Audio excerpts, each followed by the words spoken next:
I mentioned the pre-cosmogonic chaos and the idea that at the end of Jung's life he sort of thought of the unconscious and the world as the same.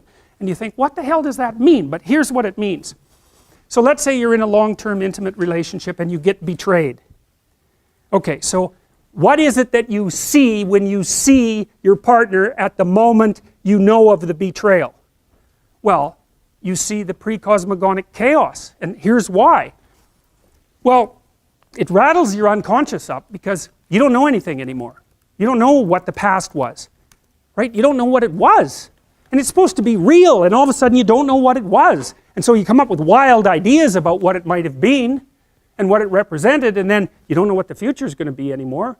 So then your fantasy fills that space, and you don't know who the hell you're looking at, that's for sure, and you don't know much about human beings, and you certainly don't know anything about yourself. And so all of a sudden, not only is everything in chaos inside your mind, but everything is in chaos in your world. And it actually is, and there's no telling the difference between those two things.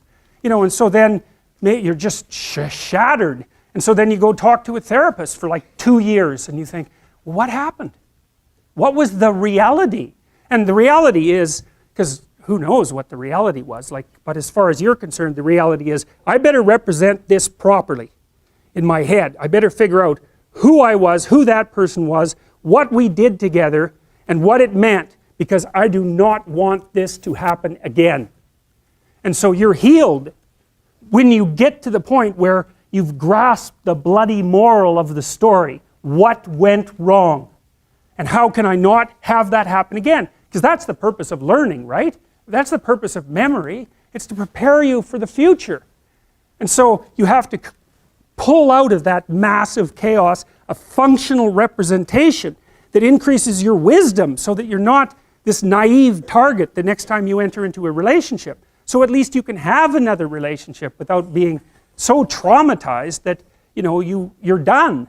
And you know, it can take people years to talk that through, because this landscape of potential opens up when they're betrayed. It's like, well, anything could have been the truth. Well, to sort through that, you have to wander through all that mess, and it's really painful and emotional as well. You have to sort through all that mess to come out with the new you, right? The renewed you.